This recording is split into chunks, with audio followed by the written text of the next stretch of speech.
Oh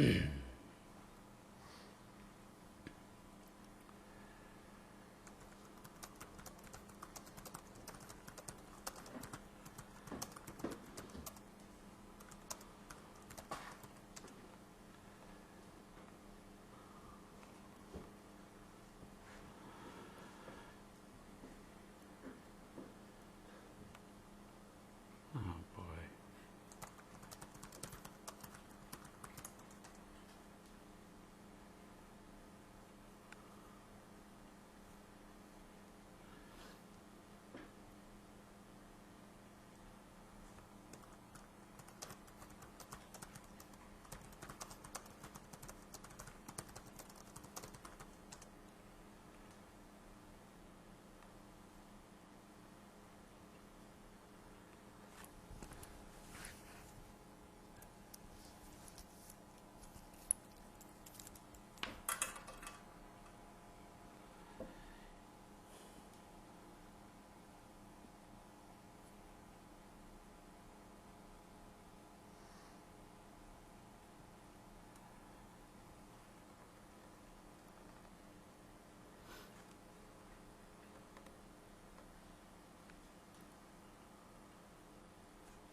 So I've been conducting a instant messaging thread here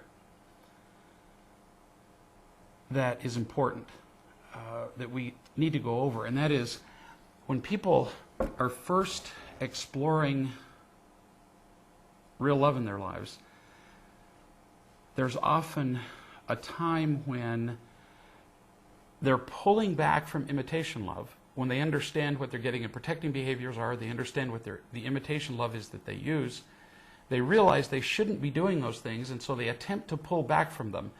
But they don't have enough real love in their lives yet to make up for the difference, which means that for a time it feels like they have nothing at all. That can be pretty painful.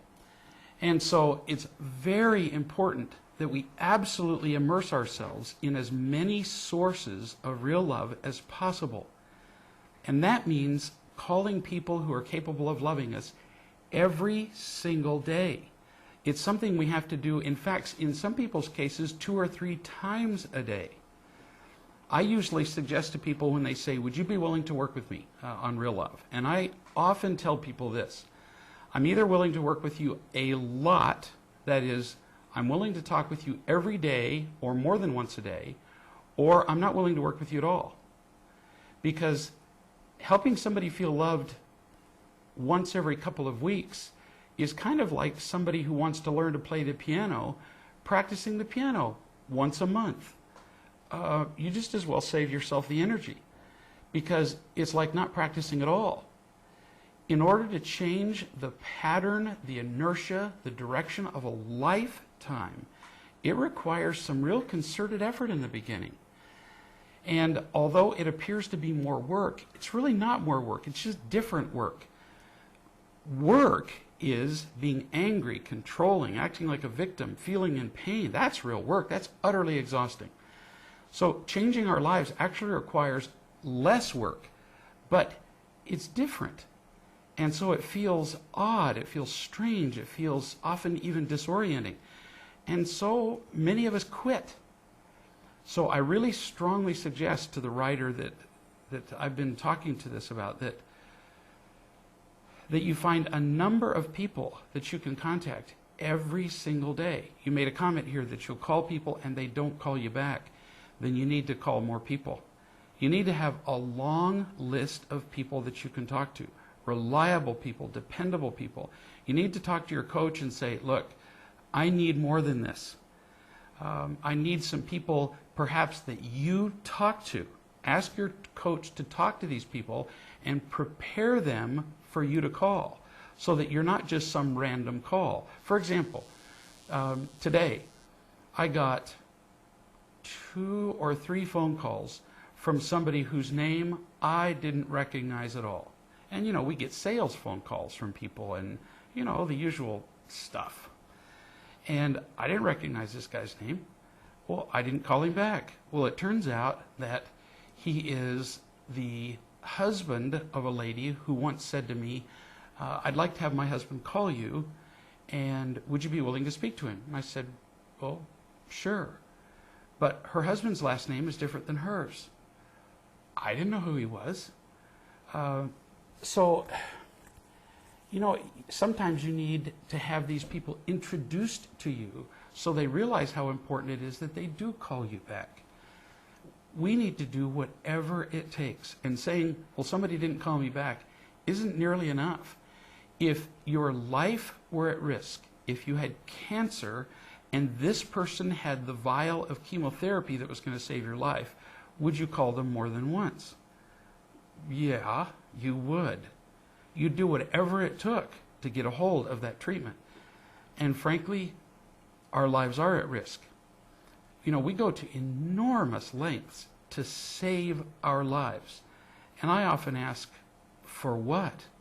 Because in many cases, all we're doing is prolonging miserable lives. I'm not sure we're doing people a favor. There are way worse things than dying. It's much worse to stay alive and be unhappy. So I suggest that you go to greater lengths. You talk to your coach, you get names. Call me. email me at greg@reallove.com, and I'll give you my phone number. Do whatever it takes to connect to people. It really is life or death.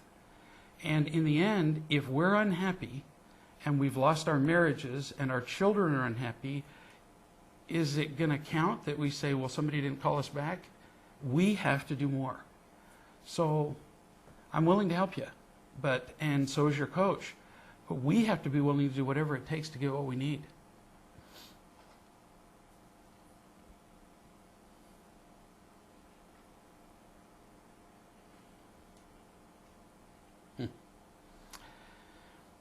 Here's a man who says, although I find myself being a lot less angry since applying, real love, I do find that in the mornings upon wakening, I often feel angry for no apparent reason.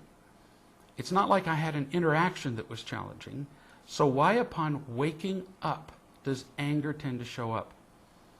When we first wake up, our control is less strong. Our inner feelings, our fears, our anger, our anxiety is more on the surface. We're less repressed. And so, you're still dealing with the pain of a lifetime of not feeling loved. The pain of a lifetime of people letting you down, not loving you, betraying you, disappointing you. So, we're not going to let go of a lifetime of disappointment just poof, overnight. The fact that you would still have some anger is entirely normal. And that it would be stronger in the morning, again, entirely normal. Or in some people's cases, it's stronger late at night. Or it's stronger when they drink. For example, people wondered why a recent celebrated event was when Mel Gibson was pulled over for drunk driving, and he was cursing at Jews and whoever, and they're wondering, how could somebody do such a terrible thing? Easy. I mean, when we're drinking, some of our inhibitions leave, and we end up saying things that we either think deep inside that we would normally control, or sometimes that we have thought in the past. Having been a physician for 20 years, I've spent a lot of time around people with Alzheimer's, and I've seen some people. One case comes to mind of a just delightful, caring, loving, kind Baptist minister who otherwise was just a really cultured, refined gentleman. And the more that Alzheimer's took away his inhibitions, he cursed and swore like a sailor and was short with people. And is that a reflection of who he really is? No, actually, it takes away from him what he's learned. It takes away from him what he's learned about loving and leaves those deep old wounds and the natural reactions. So pretty natural you'd feel that way in the morning. I wouldn't make a big deal of it. Just keep taking the next step, which is getting loved.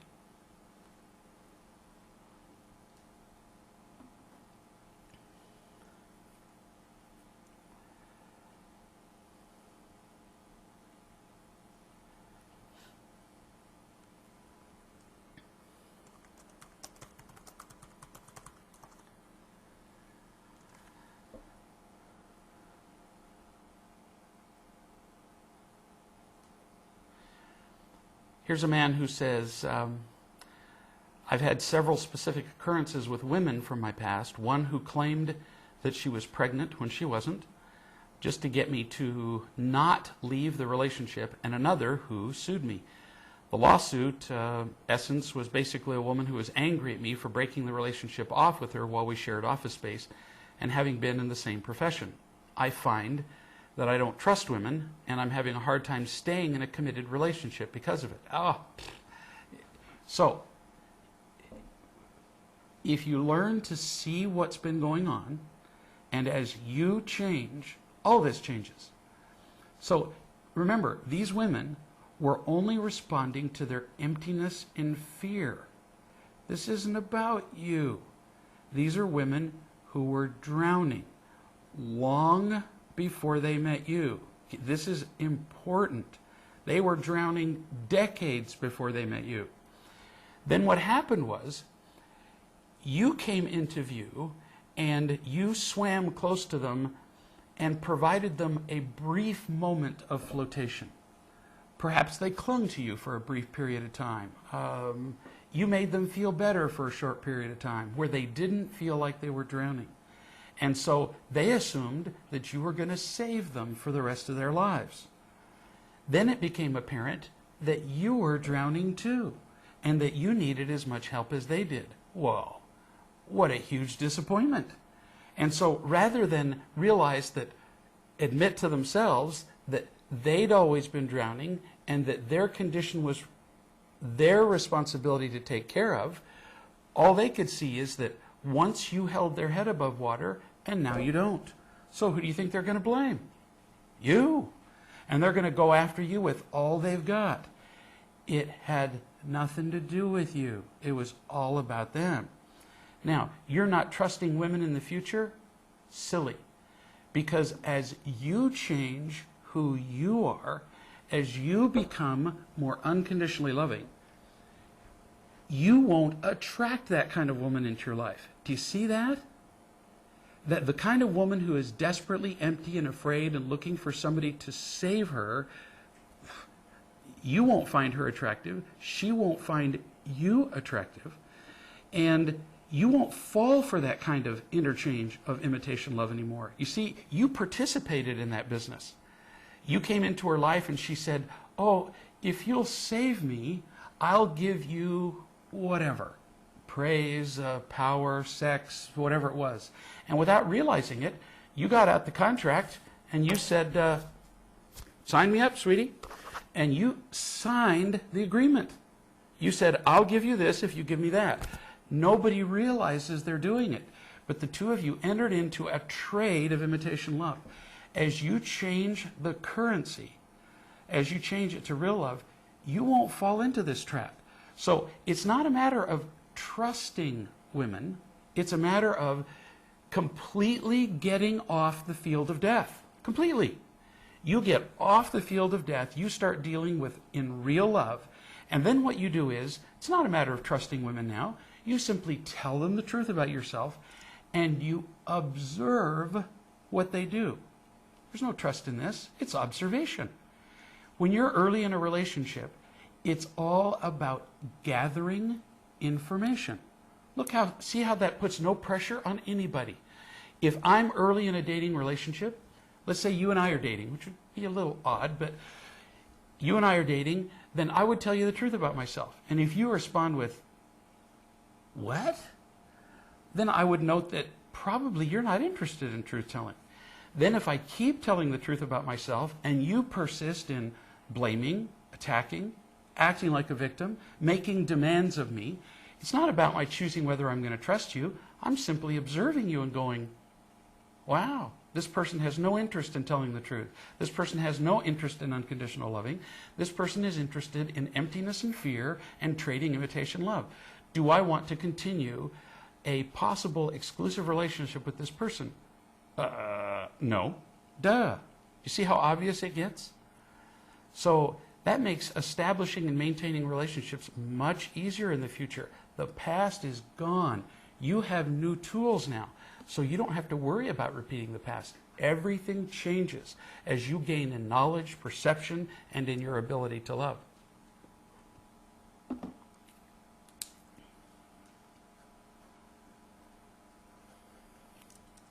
And if you have more questions about that, let me know. Here's a mother who says, we're getting somewhere with the angry victim queen, who is her daughter. Got any suggestions about what to do with the whiny, moaning, don't want to do it kind of victim queen? So if you can give me a specific example, we'll do much better. So if you can give me an example of the exact event where this child is whining, moaning, and says, I don't want to do it. It's just a lot easier to talk about a specific event than it is in generality. So I'll wait to hear from you. In the meantime, those of you that want to continue a past question that you asked or start a new one, glad to do that.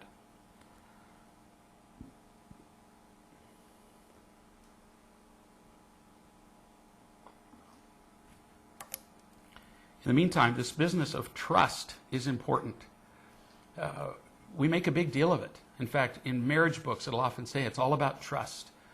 Well, you know, I prefer to say that it is important that we have faith that our partners are doing the best they can to learn and grow. True.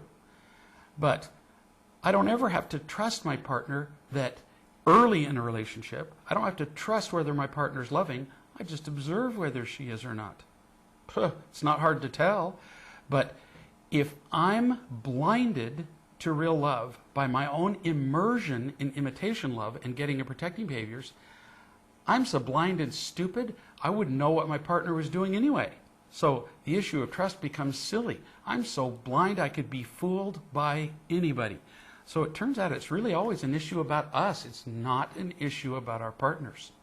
They fool us only because we are so foolable.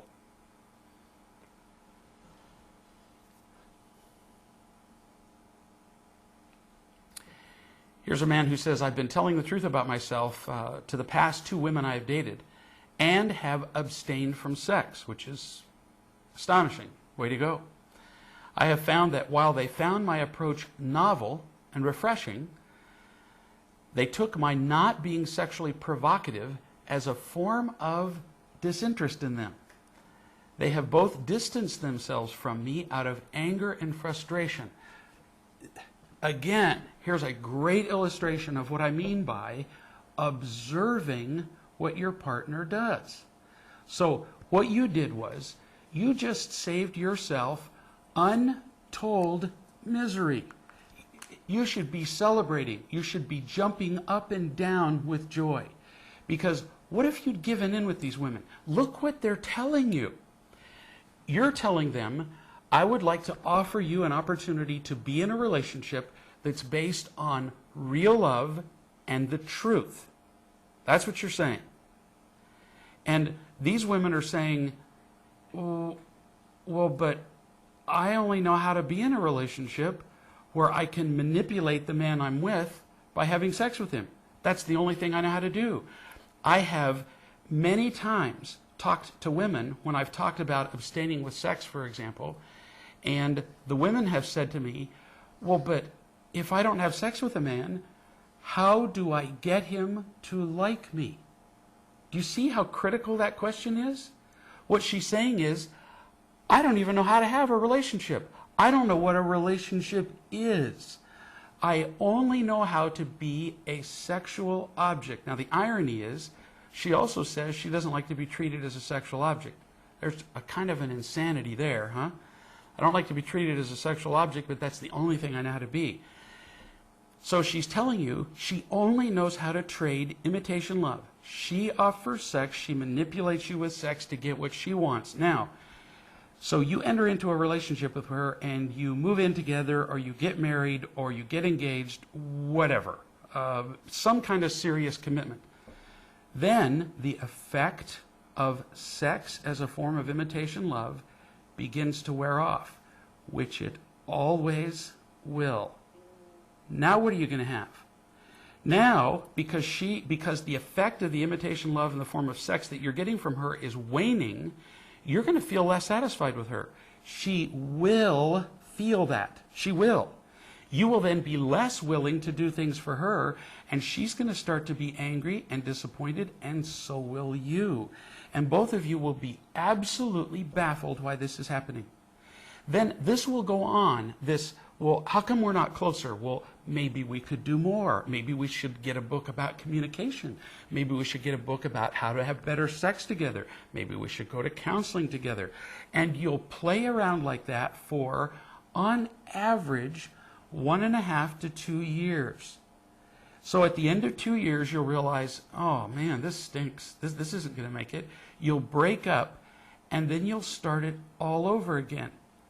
So with one of those women, you just wasted 2 years.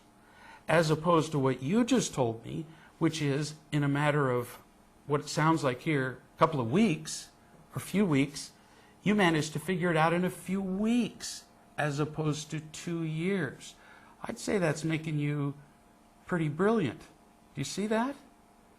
It's information. You offered them real love. They said, no, I don't know how to do that. Now, they don't have to know how to do it. They just need to have an interest in doing it.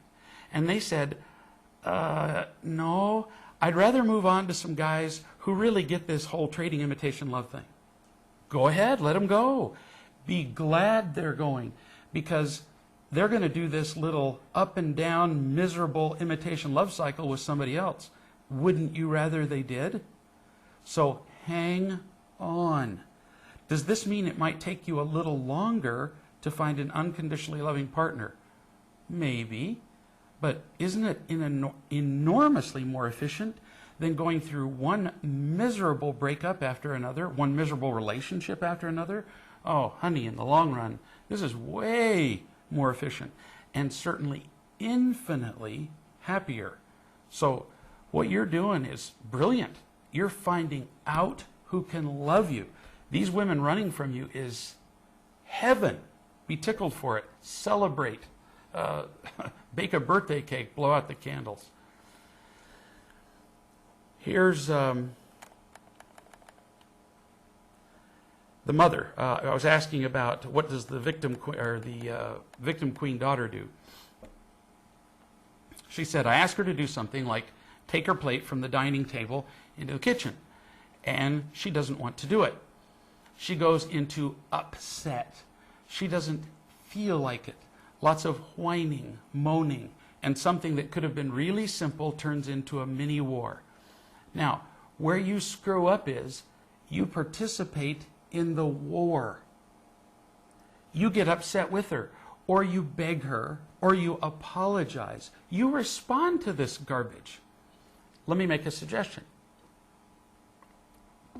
Now, it depends on the age of the child, but most children understand this. You say, so why don't you go with me? I want you to picture doing this with me.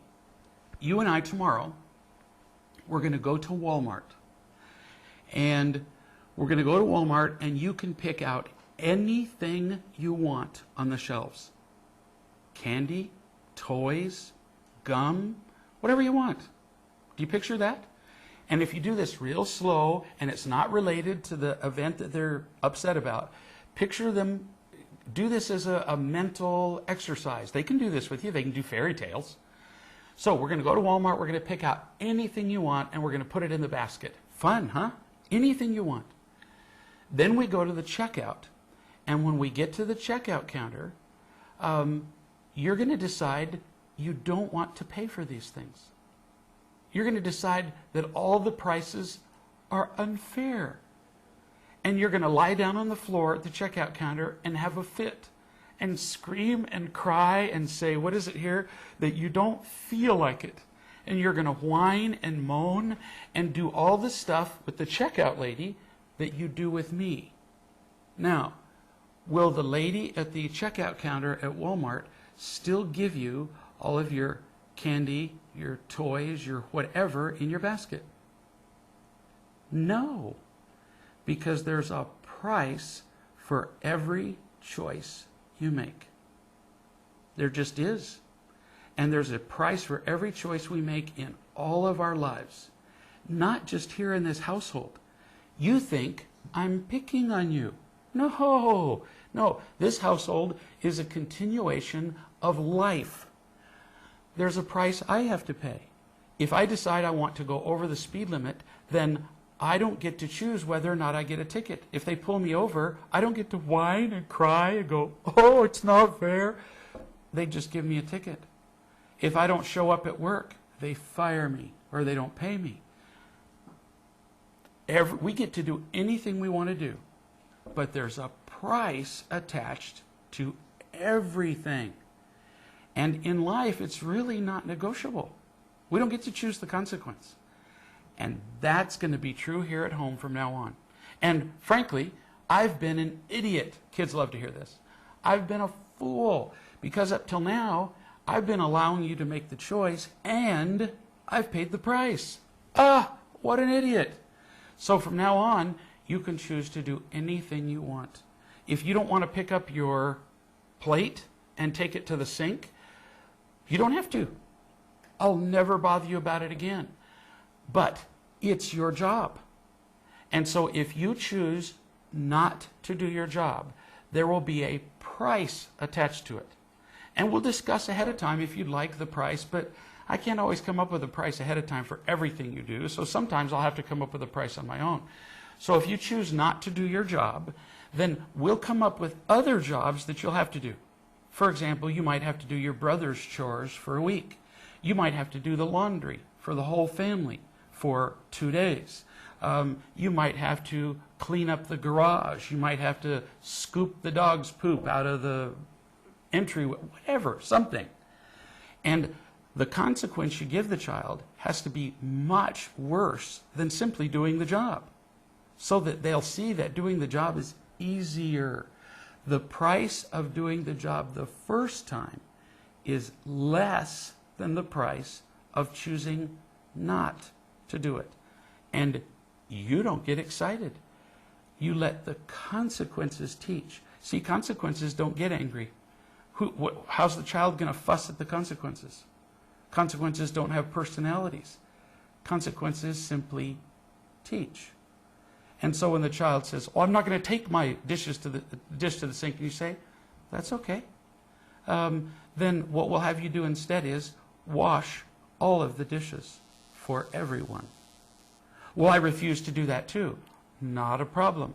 Then you progressively do what I call ramp up the consequences. If you choose not to do that consequence, we'll add yet another one. So then we can add another one, which would be that you'll do without your television, computer, and pretty much everything that you enjoy for the next 2 days. Because if you're too busy to work, then you're too busy to play. And before long, and what you say is, it would be a lot easier for you to take your dish to the sink. It'd be cheaper. But it's up to you. I don't care if you want to do it the hard way, which would be, 10 to 20 times harder than just taking your dish. I don't care. I'd be glad to have you do my dishes. Not a problem. But you don't get irritated. And then the child catches on, I guess I'd rather do it the easy way, wouldn't I? They really do catch on, but you can't be the slightest bit annoyed. And you let the consequences teach them. Another question. If a person you're dating has an alcohol problem that they minimize, should you stay with them because that is what the unconditionally loving thing to do is? No, staying with somebody who has an alcohol problem is not necessarily the unconditionally loving thing to do. You got to remember that unconditionally loving means caring about somebody else's happiness. It doesn't mean devoting the time and attention that it would take to every person you meet to change their life. If that were the case, honey, you couldn't move 10 feet down the street. Every person you ran into, you'd have to solve their life's problems, wouldn't you? So, no, you've got to balance that against everything else that's required of you in your life. If you stopped to take care of her alcohol problem, how would that affect your ability to feel unconditionally loved yourself and to devote the rest of your time to unconditionally love other people? It may completely stop and even cripple you. So you can care about her and not stop and solve her alcohol problem, which you may not be equipped to handle anyway. You're not already married to her. If you were, it'd be different, but you're not. You're looking for a partner, somebody who can enter into an equal yoke with you and move toward being more truthful and loving for a lifetime. Since the requirements for unconditionally loving somebody are none. I don't require anything of somebody to love them. But my requirements for choosing somebody as a partner are way higher, or you'd just be stupid. So, no, if you run into somebody who is hiding an alcohol problem, why in the world would you want to start off an exclusive relationship with a problem that could cripple you right from the beginning? Not at all. hand her the number for the local AA chapter and say, hey, I love you, I care about you, and I'm looking for a partner, not a project. So it's not unloving to move on, because it's just way too much for you to handle for somebody that you're just dating. Hello. Whoa. You're not her counselor, and you're not a drug rehab clinic. Here's a man who says, am I right in thinking that the feelings of sorrow over the divorce I experience is perhaps not from missing her, but from not being able to cover the emptiness through conditional love with her that I always felt before we broke up? Brilliant. As I talk to people who are going through, or who recently went through a divorce, and they say, but I really miss her. And I say, I find that very unlikely. Describe to me what you miss about her. And remember, the whole reason they got divorced in the first place, in fact, probably the reason you got divorced in the first place, was that your relationship was based on imitation love. It degenerated into the exchange of getting and protecting behaviors, and you're telling me you miss that? No, when we break up with somebody, what we grieve over is the intense feelings of falling in love, the exchange of imitation love that we felt early in the relationship. That's one thing we miss. But the big thing we miss, the big thing we grieve over is this: the hope that we had that this was going to be the relationship that was going to make us happy. It's giving up a dream. Losing a dream is a big loss. In many cases, like an amputation. It's huge. We don't miss that person. We miss what we hoped we could have with them. Same thing often with the loss of a parent. I've talked to people who said, I really miss my mom or my dad. And I say, what do you miss about them? Turns out they were never unconditionally loved by that parent. Never. What they really miss is the hope that someday they would work out their relationship and it might become loving. So it's our hopes that are dashed, not really what you got from her. If you were to go back into a relationship with her now, it'd be the same old stuff. You'd end up in the same old divorce, which is why it's critical that you find, especially the men, and maybe some women, that you can now tell the truth to every day and feel unconditionally loved by. Because only as you fill up with that will the pain of the absence of the imitation love go away. Boy, when we first lose those old, dependable sources of imitation love, the pain is very real. Because the pleasure we experienced from imitation love was real. It's just that it's fleeting and it's superficial.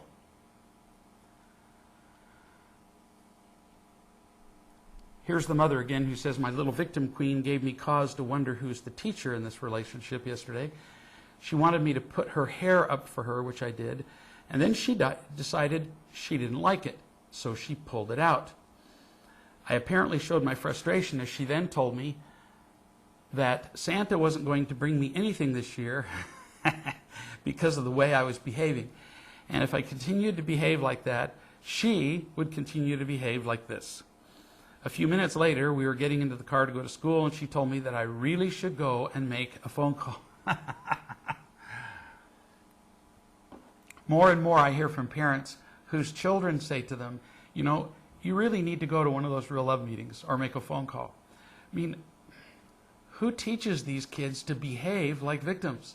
We do. Who puts them in a position of being empty and afraid where they would respond with getting and protecting behaviors? Duh, it's us. So we don't need to feel guilty about it. We just need to consistently identify it and then do the best that we can as we interact with our kids to never treat them with getting and protecting behaviors. Never act like victims. Never get angry at them. Never be disappointed. Now, what if you are angry? Oh, I'm not saying pretend you're not. But if you're angry, go express that to an adult who can love you. There's no sense expressing anger at a child. Why? Because the child's incapable of handling it. The child will hear only, "I don't love you." The child is absolutely incapable of unconditionally loving you as you're angry. So there's absolutely no yield in getting angry at the child.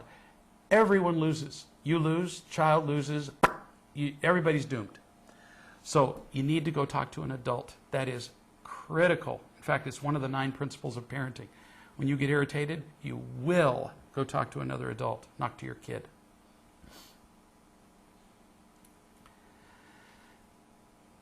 Here's somebody who says, what's the basis of a fetish? What exactly is it? Why do people choose particular ones to fixate on? What are the long-term consequences of having one?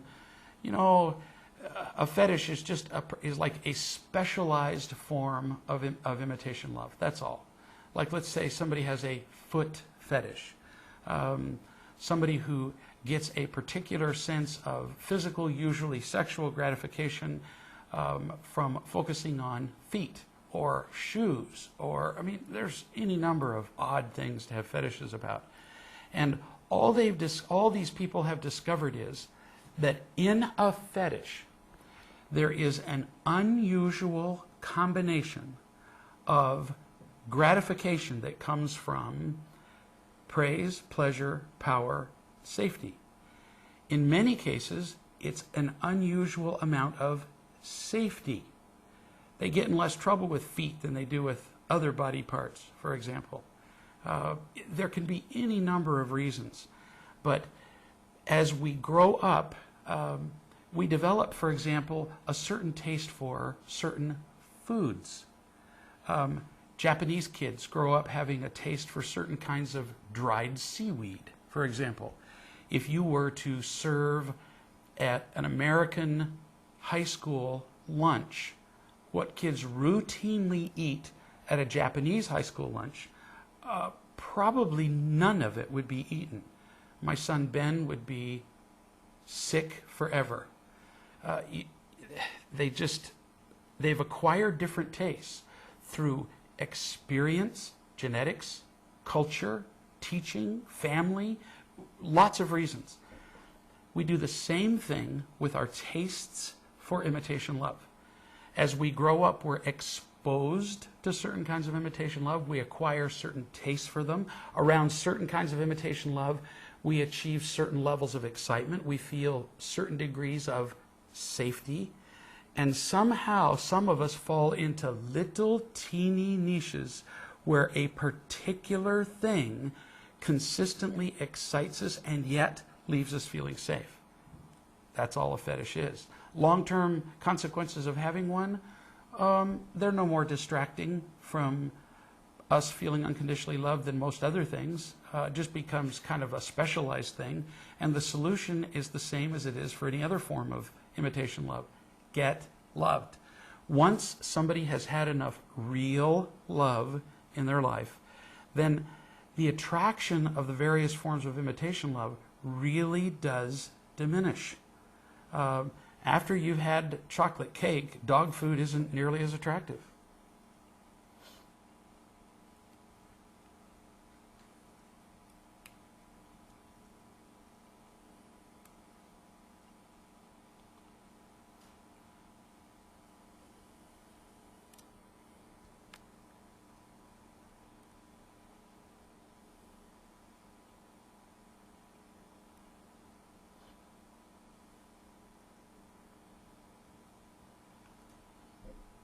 Well, these questions have been outstanding. I appreciate your questions on dating, relationships.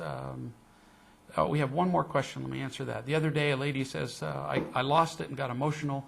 I left a message on my husband's voicemail accusing him of being cruel and giving me the silent treatment.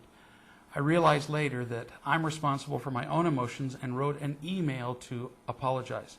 Why do I feel so unstable and where did I go wrong? Oh, you just fell back into the old hole of feeling like a victim, which is understandable because is your husband victimizing you? Is he hurting you? Is he attacking you? Is he being unkind to you? Yes. But you forget at times that no matter what other people do to us, we have a choice about how we feel about it.